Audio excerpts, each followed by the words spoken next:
नमस्कार, आपका स्वागत है फटाफट खबरों में। मैं हूं आपके साथ भावना रनौट। आज हम लेकर आए हैं हरियाणा के हर छोटे बड़े शहर की सबसे तेज और ताजा खबरें। तो चैनल को सब्सक्राइब कीजिए और वीडियो को कहां से देख रहे हैं कमेंट बॉक्स में बताएं।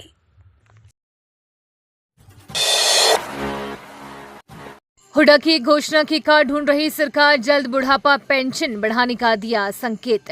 हरियाणा सरकार ने विधानसभा चुनाव से पहले बुढ़ापा पेंशन बढ़ाने का संकेत दिया है।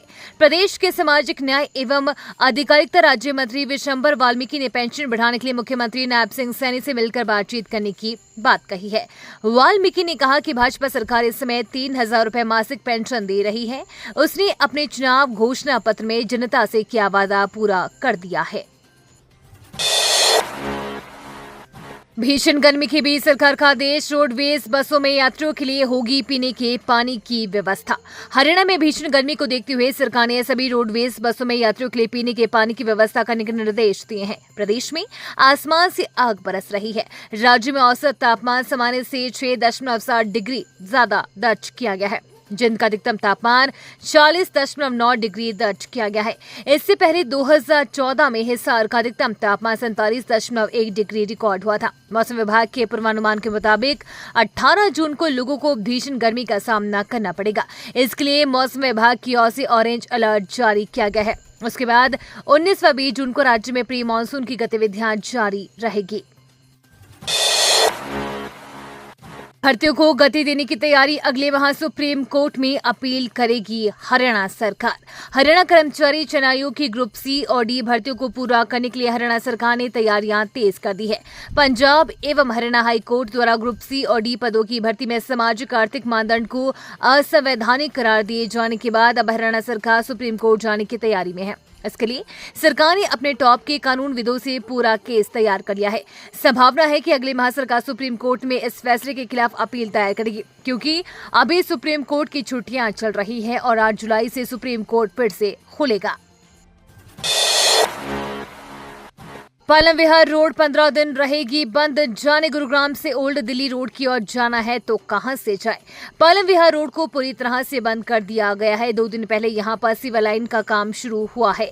सेक्टर 5 चौक और कृष्णा चौक की ओर से बैरिकेड लगाकर रोड बंद की गई है। हालांकि लाइट व्हीकल और छोटे वाहनों के लिए साइड से रास्ता दिया गया है। यहाँ पर अगले 15 दिन ये रोड बंद रहेगी। सोमवार को पहला वर्किंग डे होने के कारण यहाँ पर हैवी ट्रैफिक रहा। कृष्णा चौक के अलावा सेक्टर 5 की और वाहन चालक आए, लेकिन रोड बंद होने के कारण वापस जाना पड़ा। शुक्रवार को ही नगर निगम और ट्रैफिक पुलिस प्रशासन की ओर से यहां पर रोड बंद कर दी गई थी। शनिवार को यहां पर काम शुरू हो गया। यहां पर अशोक विहार की ओर से गंदे नाली का पानी स्टॉर्म वाटर ड्रेन में आता है।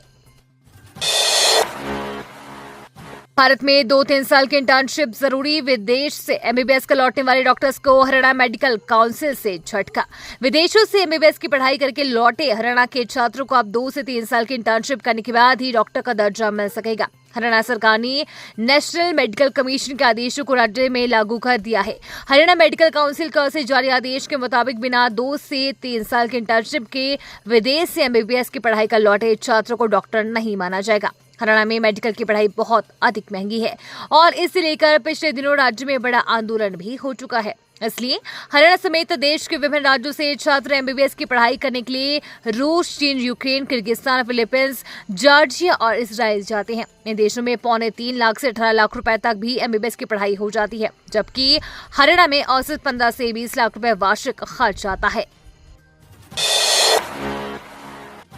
लू में झुलसी फसलें 30% तक नुकसान, कल से मौसम में बदलाव। पिछले 30 दिन से लगातार 43 से 48 डिग्री के बीच दर्ज किए गए तापमान के कारण कपास, मूंग, गवार की फसलें झुलस गई है। इस कारण फसलों को 30% तक नुकसान हुआ है। ऐसे में अगर मानसून में 1 सप्ताह की देरी हुई तो नुकसान 50% तक पहुंच जाएगा। धूल भरी आंधी के कारण सब्जी का उत्पादन घटा है, जिस कारण दाम बढ़ते जा रहे हैं। कृषि निदेशक डॉक्टर राजबीर सिंह ने कहा कि नुकसान का सही आंकड़ा फील्ड के अधिकारियों की रिपोर्ट से ही मिलेगा। लगातार लू चलने तथा तापमान सामान्य से अधिक बने रहने के कारण नुकसान हुआ है। अगेती फसलों में नुकसान सबसे अधिक है। उन्होंने बताया कि इस बार गर्मी के लंबे दौर से मूंग की फसल पर सबसे अधिक नुकसान हुआ। तिजोरी तोड़ने वाले हाथ अब बनाएंगे लक्ष्मी और गणेश की मूर्ति। हर महीने मिलेंगे इतने रुपए।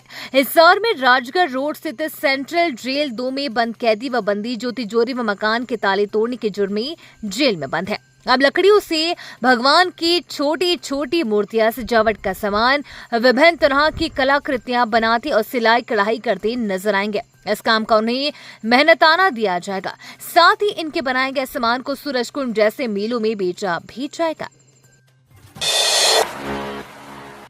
एक ही लाइन के 17 अभ्यर्थी पास, सुरजेवाला ने उठाए सवाल, बोली बाहर के अभ्यर्थियों पर सरकार मेहरबान। कांग्रेस के राष्ट्रीय महासचिव राज्यसभा सदस्य रणदीप सिंह सुरजेवाला ने एक बार फिर HCS परीक्षा पर सवाल उठाए हैं। इस बार उन्होंने 17 रोल नंबर जारी करते हुए कहा कि नीट की परीक्षा की तरह ही HCS में भी एक ही कमरे और लाइन के अभ्यर्थियों पर मेहरबानी की गई है। ये कोई संयोग नहीं है कि रोल नंबर 2311, 2313, 2314, 2317, 2318, 2322, 2325, 2329, 2330, 2332, 2333, 2335, 2338 और 2342 यानी एक ही लाइन के अभ्यर्थी चुन लिए गए हैं। इसके अलावा 2301, 2302 व 2304 भी चयनित हैं। अग्निपथ योजना किसी भी सूरत में स्वीकार नहीं, दीपेंद्र हुड्डा बोले पक्की भर्ती से कम में नहीं मानेगी कांग्रेस। कांग्रेस के नवनिर्वाचित सांसद दीपेंद्र सिंह हुड्डा ने कहा कि INDI गठबंधन पूरे देश में लागू अग्निपथ योजना को किसी सूरत में स्वीकार नहीं करेगी। कांग्रेस लोकसभा में अग्निपथ योजना को वापस लेने का निर्णायक लड़ाई लड़ेगी। अग्निपथ योजना को लागू कर सरकार 1 रैंक 1 पेंशन की बजाय नो रैंक नो पेंशन की नीति पर आ गई है। इस योजना को लागू कर सरकार हर साल 1054 करोड़ रुपए की बचत करना चाह रही है, जबकि उसे देश की सेनाओं, देश की सुरक्षा और देश के युवाओं के हितों से कोई लेना देना नहीं है। विदेश में नौकरी और बिजनेस के नाम पर 200 करोड़ की ठगी, शिकार हुआ जिंद का शख्स तो खुला दिल्ली के कपल का राज। दुबई में टूर एंड ट्रेवल सैलून का काम शुरू करवाने के नाम पर 200 करोड़ रुपए हड़पने के मामला सामने आए हैं। पीड़ितों ने प्रेस कॉन्फ्रेंस में बताया कि मामले की शिकायत सिविल लाइन पुलिस थाने में दी गई है। पुलिस ने आरोपियों को जल्द पकड़ने का आश्वासन दिया है। उन्होंने बताया कि आरोपियों ने विदेश में टूर एंड ट्रेवल सैलून का काम करने के बारे में बताया। विदेश में व्यापार के नाम पर कई लोगों ने पहले अपने खातों में कुछ रकम डलवाई। रुपए भेजने के कई दिनों बाद जब तक कोई कार्रवाई नहीं हुई तो पीड़ितों ने पैसे वापस मांगे। आरोप है कि आरोपियों ने उन्हें जान से मारने की धमकी दी है। एनबी की मित्र शाखा में डकैती के सरगना समेत 6 बदमाश गिरफ्तार, जेल में बरात था नया गैंग।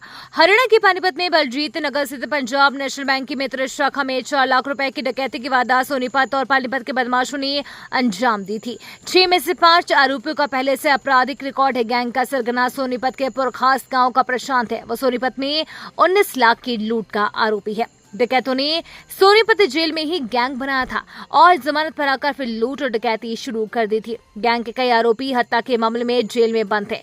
पुलिस ने आरोपियों को कोर्ट में पेश कर 3 दिन के रिमांड पर लिया है। इस दौरान इनसे डकैती की रकम व पिस्तौल समेत अन्य सामान बरामद किया जाएगा।